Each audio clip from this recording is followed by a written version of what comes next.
This is not a conversation that should be limited to only Black and brown people. This is really a conversation for all of us to have. We all can and really need to be part of the solution. We are the Center for Women, the Rutgers Business School Center for Women in Business. Rutgers is an academic institution. It also happens to be one of the most diverse colleges in the entire country. We are here to educate. We are here to share ideas. We stand together against racism and injustice. And today, we listen. So with that, I'm honored and grateful to introduce you, Carolynn Johnson, the CEO of Diversity Inc. Diversity Inc.'s mission is to bring in education and clarity to business, to business benefits of diversity. Carolynn also happens to be a Rutgers Business School Executive MBA alumna and a founding board member of the Center for Women in Business.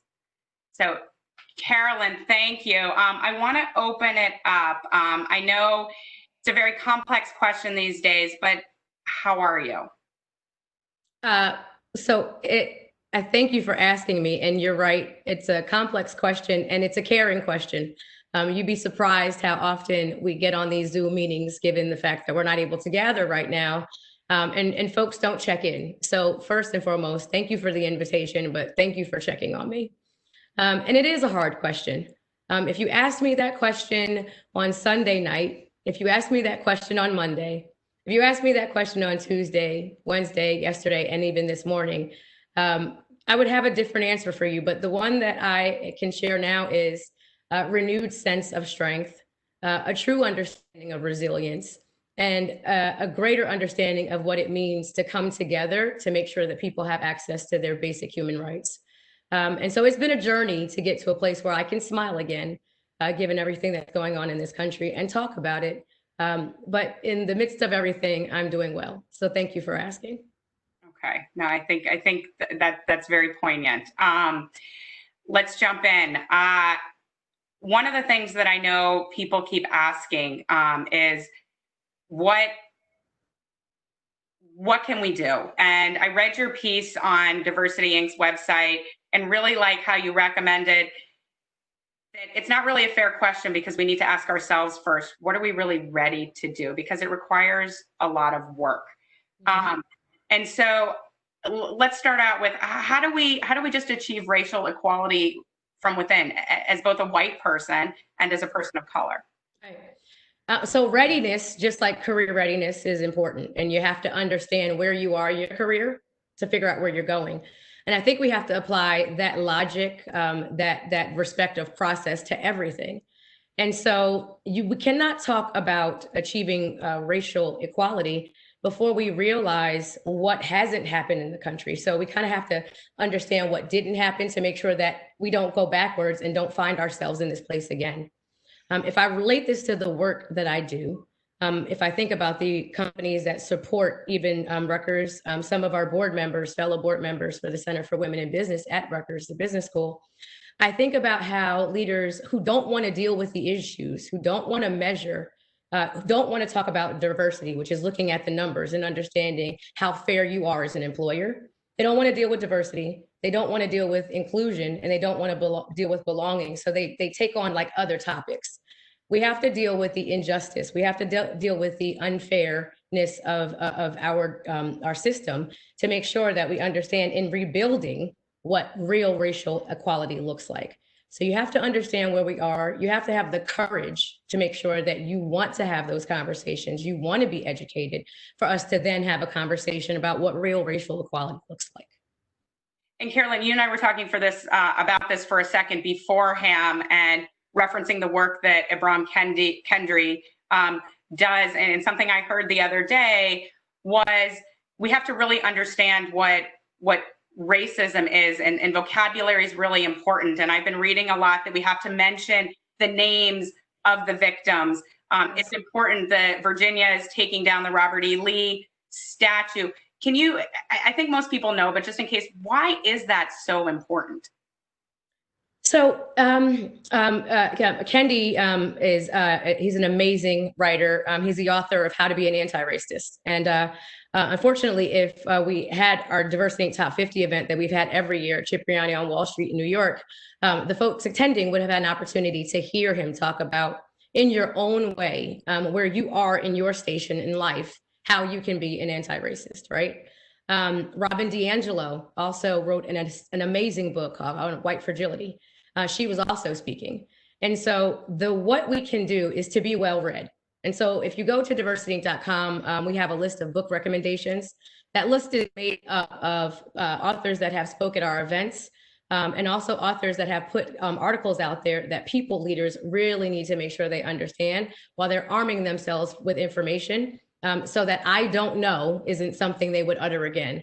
You cannot lead people and say, I don't know. It is our responsibility as people leaders, as educators, as activists, as parents, as mothers, as brothers, as sisters. Like, it's our responsibility to know what is happening with people that we have taken on a responsibility for and care for. So there's, in addition to Kendi, there's some great research out there, great books that leaders can read to get in the know. No, I think that's great. Let's keep going with the work angle. Is how can we foster that environment of inclusivity and promote equality at work? Somebody actually asked me a question yesterday as this invite was going out. Coupled in that, what are your thoughts, Carolynn, on leadership as events addressing topics within your company like systematic social injustice that span not only the office but your personal life? How do companies navigate that? Right. So it's difficult. I think back to a conversation that I had on May 6th with Michael Dowling. Michael Dowling is the CEO of Northwell Health, and Northwell Health is the largest private employer in New York State, 72,000 employees across the different facilities that they operate. And one thing that he pointed out to me that I think is extremely important when we talk about moral courage, when we talk about leadership courage, that is to not allow someone else to tell you that you can talk about something that you know matters to your people, right?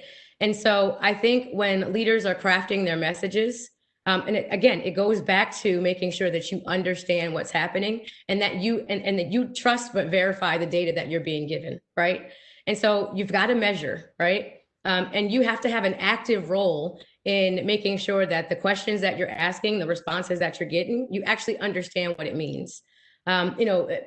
Everybody, whether it's intentional or not, people are going to interpret data and share that with you in their way. As a leader, it's your responsibility to understand what you're measuring and understand what it means. And so when he talks about his responsibility to his patients, when he talks about his responsibility to the people that work for the hospital system, there is a level of achievement there that will not be controlled. He's not going to let his board tell him what to talk about when it comes to making sure people have psychological safety when they come to work. And it comes from caring about people. It starts there. It comes from being honest and understanding your privilege. It starts there. And it comes from making sure that you have people around you that will respectfully be honest with you. It also starts there. No, I think that's great. You and I had talked a little bit the other day too about permission. Mm-hmm.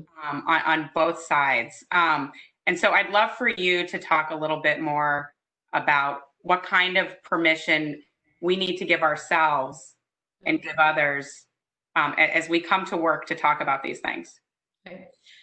So I think with permission, I think it first comes with understanding the power on both sides, right? So if you think about what I wrote based on a conversation that I had with my neighbor, and I just want to kind of step through that story for those who haven't read it.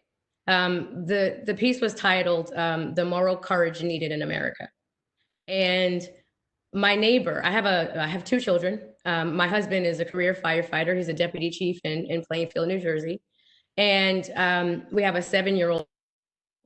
And we live in a cul-de-sac, and there are like great kids that my kids play with day in, day out. And my husband is African-American. I'm African-American, in case you can't tell. Got to self-identify sometimes, right? And one pair of neighbors, both parents are white, and then another, in this particular instance, are Cuban and Dominican. And so I knew that it's my responsibility to talk about this. There are people who want to take action, who want to be part of the solution, but just don't know where to start. And so even though I was, what's the phrase? Even though I was in my feelings about life being taken, about George Floyd literally being murdered in the street while cameras were rolling, I knew that it was not okay to stay in my feelings if I could help somebody be part of the change we all need to see and that we all want to be part of. And so, just kind of having to be a person who anticipates situations, moments, I knew that when I went outside, even though I was going to play with my children, I was going to be asked a question by, like, my neighbor is lovely, middle-aged white woman, and I knew it was something weighing on her. And I knew that I was going to have to be in the right space to talk about this with her. And so I had to remind myself that it doesn't matter how I feel. She's an ally and I can't take out my feelings on her. And I think that's important because we group people together and we don't realize that when we do things like that, we're hurting the situation and the movement more than we're helping it. And so I also don't want to give people advice that they can't act on, right? And so when we talk about like, what can you do? I think people who want to be part of the change, and this is not just white women, this is not just white men. There's things that I could be doing, to advocate differently than just being the CEO of Diversity Inc., right? There are things that Black people can do, like speaking up, right? Everybody has a story to tell, and those are the two sides of your power. As a person with influence, more often than not, it's white men and white women, because they're the voices that will be seen differently. I mean, let's just keep it 100 if we're honest. But it's the stories that people like me tell authentically, honestly, without holding back, again, with respect, that makes change come about. And so our responsibility for those of us who have a story is to share it. That's our power. Nobody is powerless in this. And I think that's the most important thing. Students that are either in their first year at Rutgers or their last year or working on, advanced degrees, everybody has power in their story. They need to practice it to make sure that it resonates so that we can see the change we all want to see. I think that's great. Let's tag on to that. So as a coworker, what can I do at work? So permission to tell our stories. And also, I think you and I talked about permission to be scared, because it's a tough conversation. And I know when we talk about gender equality, we know, as a woman, I know that people are going to say things and do things that they're trying to do the right thing, but actually it's not right at all. And how do we acknowledge that, first of all, and correct it in a positive sort of way, because we know that we are trying to move forward. So I think rule number one, no matter which side you sit on this, is assume good intent. Okay. Until somebody does something so egregious that you are just 100% sure what their intents are and where they're coming from, I think we all have to assume good intent. And so I think if I'm understanding the way you're asking the question. So, you and I had this conversation. So this is how we got to this fireside chat, right? You're like, what can I do, right? How do I use my privilege? How do I use my platform to talk about this? And I think that's the first thing. You assess where you are, what you're capable of, and then you figure out how you can add light to the situation. And so I think that's the first thing. You have to test your appetite for, am I a soup kitchen, participant and volunteer change agent, or am I a go in the streets and protest and help people fight for their basic human rights? There's so much that can be done between those two areas that everybody can be part of this. Everybody has something that they can do to be helpful.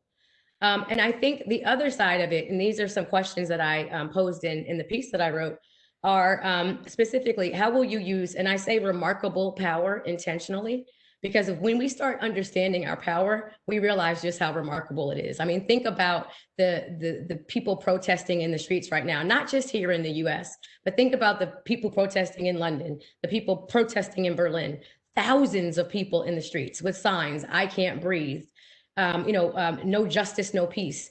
This is the power that when people get together and we are of like will and like mind, we can bring about the change we want to see. So some questions: how will you use your remarkable power and authority? So that's one. And that's not a question that you glaze over. That's something that you really have to dig deep with.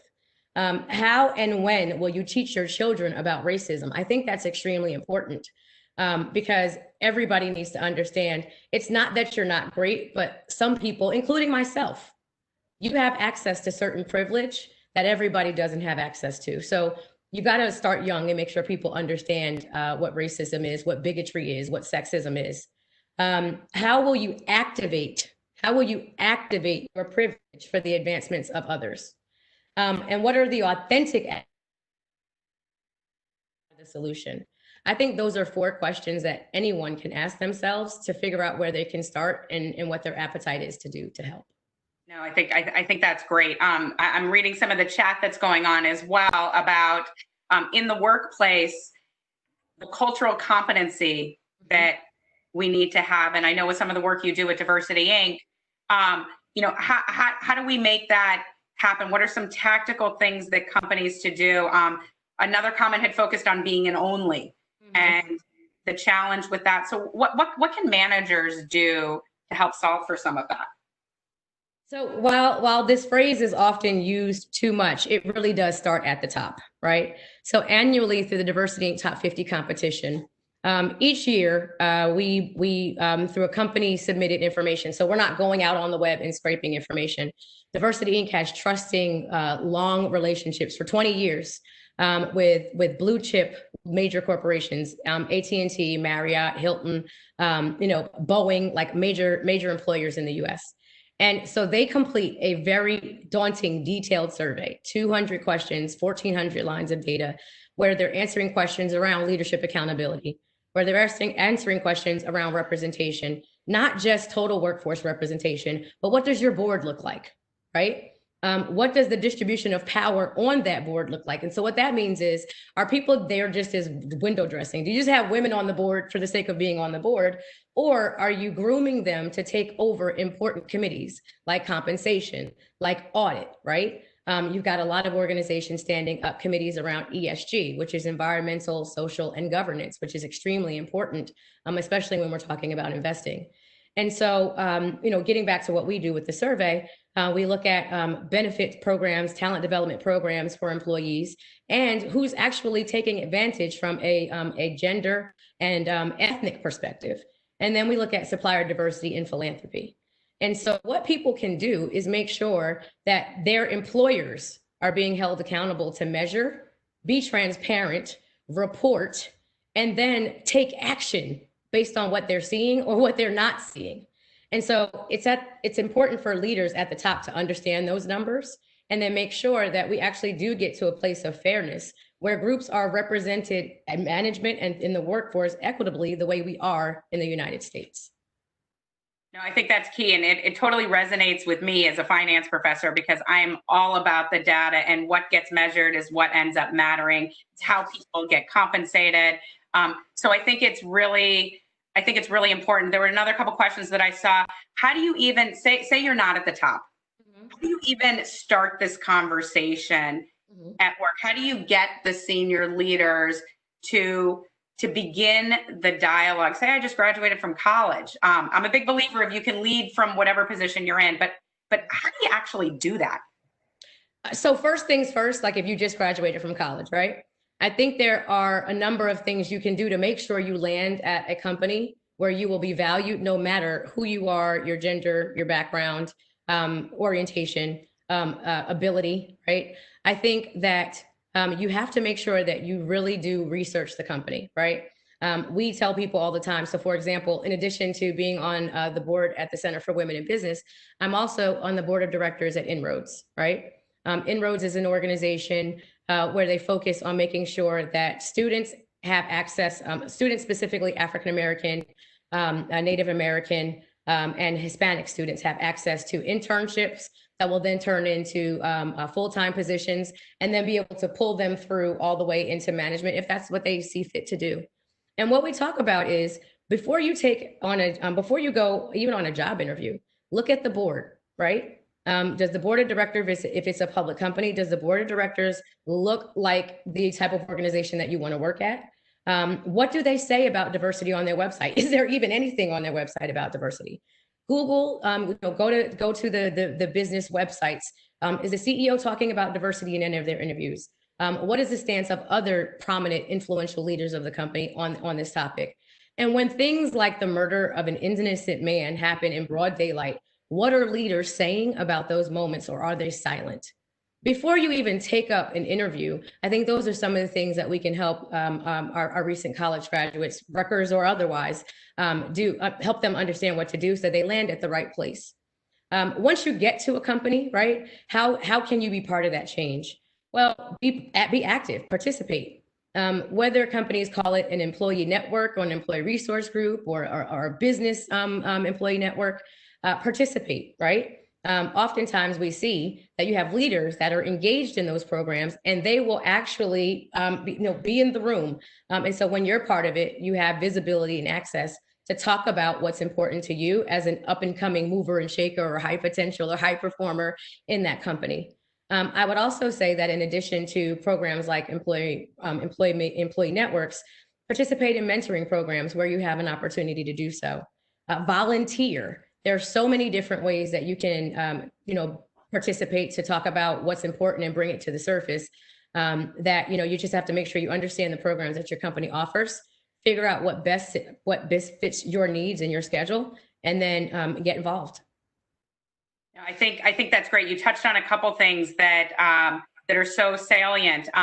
One is with respect to the ERGs and other networks.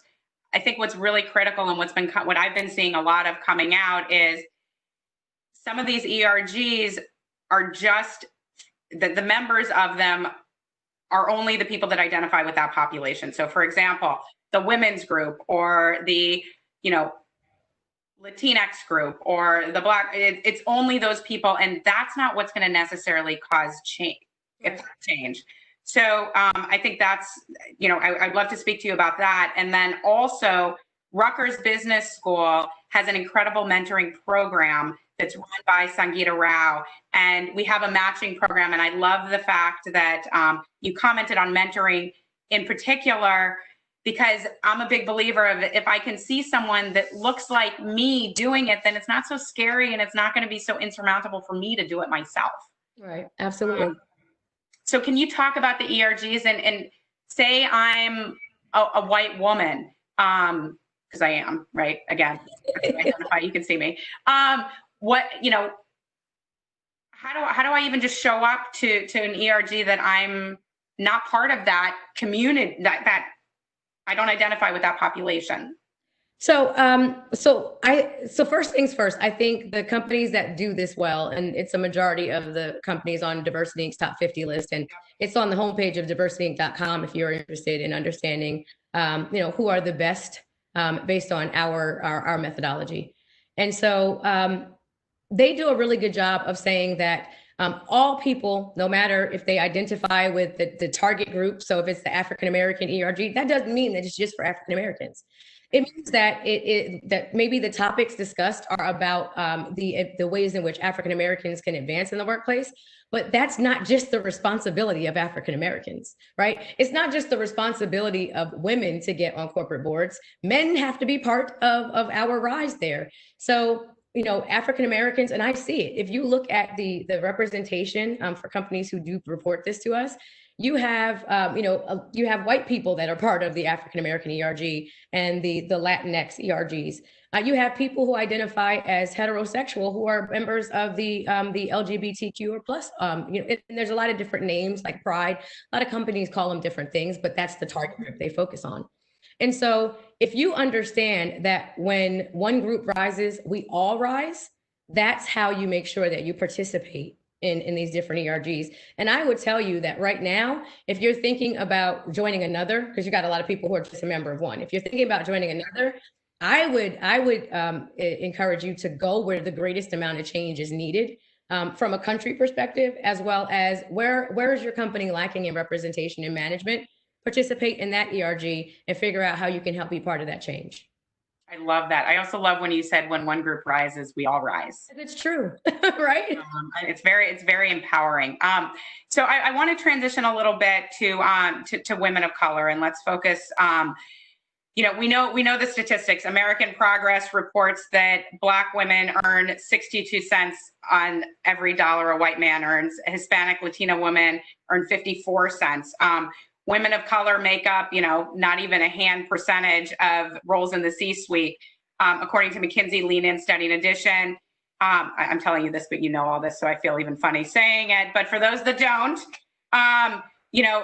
women in general, but women of color tend to feel even less supported at work, are more likely to be mistaken for someone at a lower level, have their competency or judgment questioned. I know I've personally felt these things.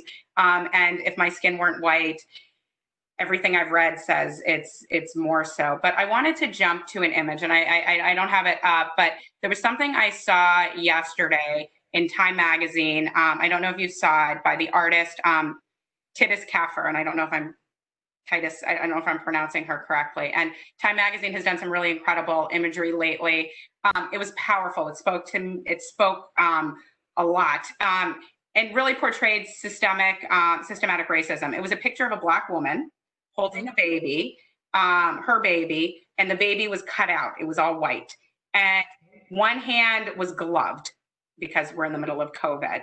And around the red border had names of 35 Black men and women who died. Thank you for putting up the image. And it was really powerful. So we're all dealing with a lot right now. Women are taking on an even greater burden because they tend to have more responsibility at the home.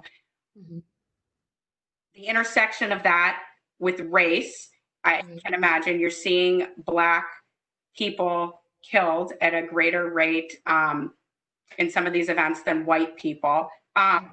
What are some of the added challenges that you're seeing that people of color, today and in business have to face in addition to all of this?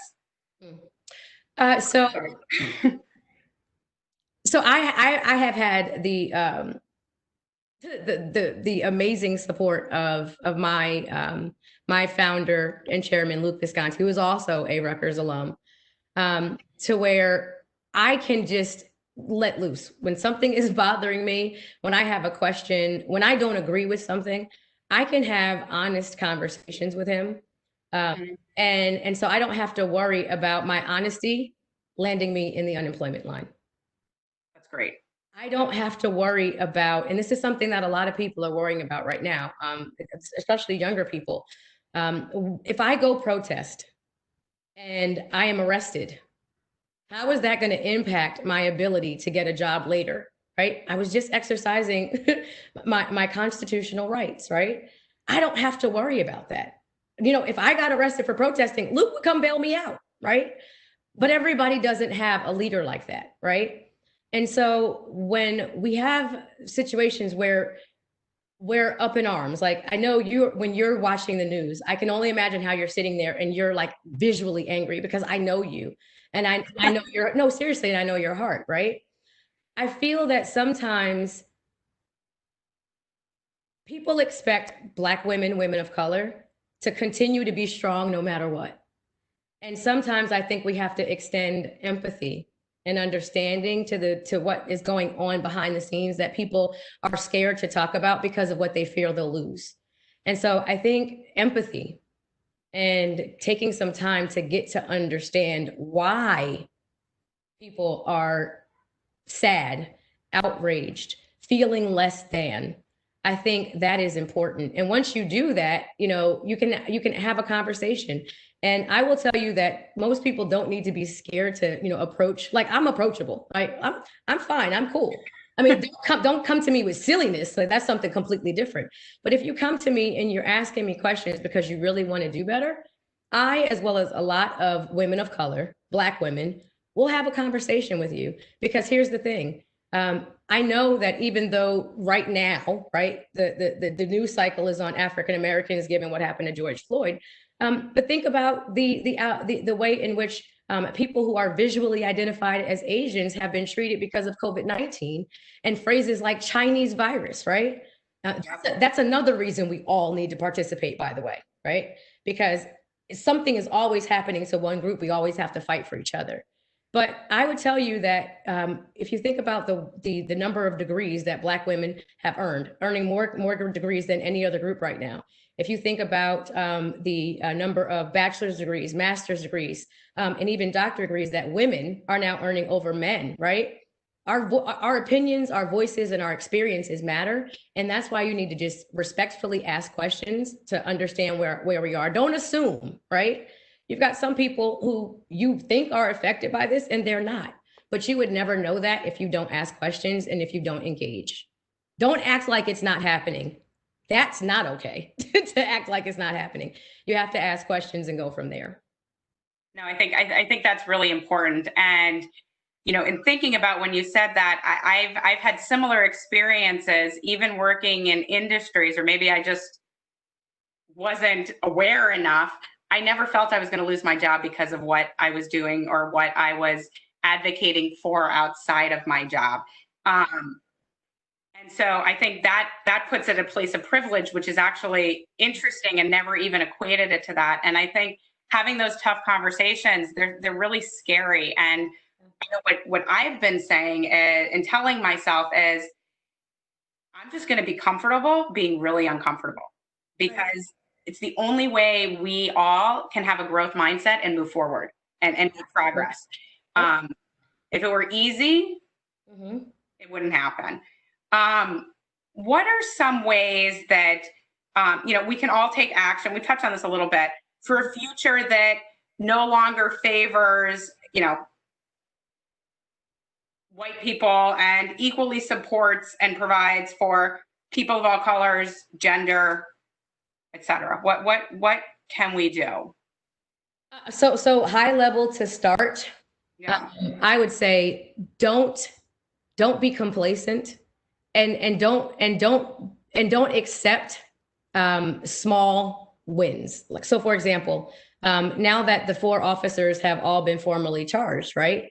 It is not time to leave the streets. It's time to keep going.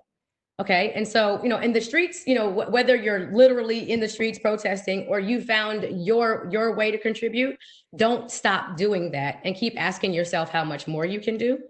And make sure that you know the facts for yourself. Don't lean on other people's understanding. If you're going to be part of this change, you have to make sure that you yourself are in the know and informed. And I would also say, keep adding people to your circle that help you to better understand.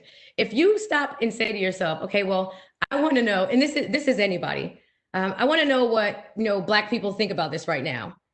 And you have to sit there and think about who you can call and ask. There is something missing from your circle. So you've got to constantly be checking in and saying, do I have the information I need and access to the people that can help me be better? And so I think those are, and again, it doesn't matter who you are. It doesn't matter if you are the CEO or if you are a volunteer. These are things that matter. No, I think that's really important. One, you know, kind of final question is, what does it mean to you? We all try to say that we're allies, right? We all want to be an ally, aspire to be an ally, but what does that really mean? So I think it means that you are intentional, right? Because intentionality is important here. I think that it is an intentional effort to help people, to help someone where it's not self-serving, right? When we think about allies, and I don't talk a lot about sponsorship, because sponsorship is not assigned, right? Sponsorship is earned. You can assign a mentor, but you can't assign a sponsor, right? But when I think about allies and sponsors and mentors and coaches, these are people who, like, above and beyond their 40-hour call of duty, they are making sure that they are leveraging whatever power and influence they have to help people in a way that is not self-serving. I think that's broadly the definition of an ally. I also think that we need to make sure that we're not just putting the banner of ally on one group of people, because I consider myself an ally to you, right? I don't need saving. I don't need a savior, and that's not the definition of an ally. Everybody can be an ally. So, you can be an ally. Mothers can be allies to each other. I'll pick the kids up tomorrow. You pick them up the next day. I need a mommy break, coffee break or something. Can you watch the kids? Allies is not just it's not just in the workplace. And I think while we're all kind of home trying to, do Zooms with our kids run by and video bombing us, I think we need to realize that ally is not just for a group of people, that we all can be allies when our number one intent and purpose and intentionality is to help each other. That is how we can all show up as allies. No, I think that's great. And I think we all do need to be allies for each other. We're going to address this in a couple weeks for our next Lunch and Learn with the Center for Women in Business about, everyday resilience. How do you maintain everyday resilience given everything that's going on right now? But how do I even show up for work today? There's so much undue stress and anxiety. I always run at a pretty high intensity level anyway, but even it just it's just a lot. Like, it's too much. And I've got to show up on Zoom. And how do I get myself to even be present? Right. So there's this meme going around right now, and I just love it. Right. So it's like a side by side, and it says for a conference call, and it's this really cute dog, but the dog's hair, this fur is hit. The dog looks terrible. But then the other side says for a Zoom, and then it's the same dog with pretty pink sweater, groomed, it's just really cute. And so it's things like that cracked me up right now with how we're all communicating, how we're dealing with being home. And so I would say, first things first, don't let other people's experiences psych you out, right? I think you have to be present, because you can listen to people talk about how stressed out they are, and just by listening to them, you get stressed. But if in that moment you stop and check in with yourself, sometimes you're like, I'm good, I'm okay. But I think some people are even scared to say that right now. So it's okay to be okay, because we're 6+ weeks in at this point. I think we've all kind of found our stride and got our mojo back. But I think making sure that you are not being overly influenced by how other people are feeling, I think is important. Self-care is important. And so even if it's pausing to take a walk, right? Even if it's, doing your Zoom meeting standing up, even if it's making sure, your bed's right down the hall, upstairs, wherever, making sure that you're getting proper rest, right? Doing things that you wanted to do, reading books that before you felt like you didn't have time to do, self-care, proper diet, self-care, that's really important. But I think checking in on each other, I think, is really important, because Arnie Sorensen, the CEO of Marriott International, president and CEO of Marriott International, shared something with me when we were talking about the importance of understanding your purpose, right? And he said, we can't do this alone. There are studies that talk about the importance of friendship. And so I think that we have to maintain those connections, because that's how we get through this. And so you do that by checking in. I am ashamed to say that it took me 3 weeks into this pandemic to actually check in with my husband and ask him how he is. And so we've got to take better care of each other, check in, not assume that people are okay. And I think we have to continue to bring our A game, right? You and I were talking earlier about my background, and I was telling you about my OCD kicking in and making sure my head is perfectly positioned between my yoga ladies. But you're mellowing me out too. I love that. Oh, so I don't think that we need to kind of let up because we're home. I think we need to do everything we can to maintain a level of professionalism and continue to be productive, make sure that our companies continue to be profitable. This is not a time to say, oh, COVID-19 is an opportunity to slack off, lay back, or let up. This is a time for me, in my mind, to go even harder. Now, I know my team on the line is like, oh God, she's talking about going harder again. But listen, that's just what it is. Some people make lemonade out of lemons, and I'm one of those people. I think that's great. I think I tell my team similar things, and make sure you have the self-care and you're taking care of yourself. And I'm horrible at taking my own advice. I will say I have a loop around my block that I think I burned a path in that I have to get out sometimes and just do. But the other thing that you mentioned, which I think is really important, is checking in on people. And I've been trying to consciously do that to at least a couple people every day. And I can say, even professionally and in my personal life, especially Black men and women, I've been checking in on, and I was scared because I wanted, it's coming from a place of authenticity for me, but I didn't want it to be perceived as fake or forced. And I have to tell you, every single conversation I've had has been very welcomed. And it just, again, that positive affirmation, I don't need an attaboy. I don't think any of us need an attaboy, but we just want to figure out a way to help. And it was reaffirming that it was, okay, this is the right thing to do. I will keep doing it, right? It's like your kids, right? Okay, great, you emptied the dishwasher, here. I'm gonna give you a gold star. But they'll do it again. Yeah, I think I want to, and that's great, but I think that speaks to the type of coworker leader that you have been before all of this. But I think what is really important, again, when we're talking about kind of like staying in our heads, not checking out, if you are a leader who is really uncomfortable to the degree that you don't check in on people because you're like, well, oh my God, this will feel weird. I think you have to ask yourself, what kind of leader were you before all of this happened? And as we navigate through this, if you are interested in being better, how will you change to make sure that you're not so uncomfortable the next time we go through something like this? This is not like a full stop. This is an opportunity to continue to be better or to get better, right? So I think, again, just kind of constantly assessing what you're doing, how you impact people, how you're leveraging your privilege and your power. And how you're not judging people for not having that privilege and that power. I think that's how we go from better to great.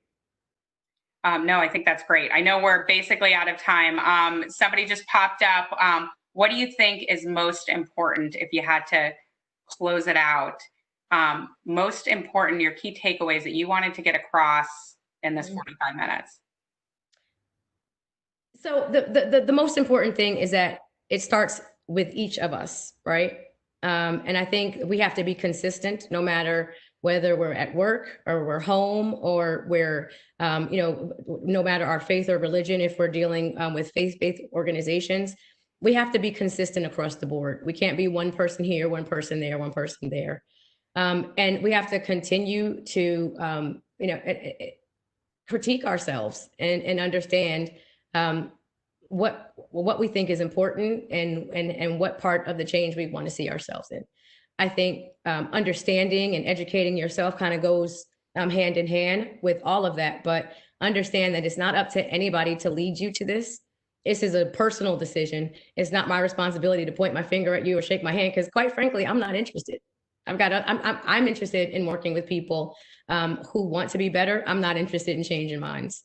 And so each and every person has to steel themselves, take the time to reflect, better understand their purpose. And if they don't have one, borrow from somebody else's until they figure it out. But that's where it starts. It starts with each one of us, and then we can be part of a greater group. Carolynn, I think that's so well said. Thank you. I really appreciate it. I think this is a really important conversation to have. We see you, I see you, hear you. Thank you to our audience for being open to have the conversation, and our community within the Rutgers Business School Center for Women in Business, Rutgers Business School, Rutgers University. We all know that before we can really have equality in the workplace, we have to ensure that everyone has the basic human rights and that we all have the moral courage to get us there. Absolutely. Well said. Thank you. Thank you. All right. Thank you, everybody.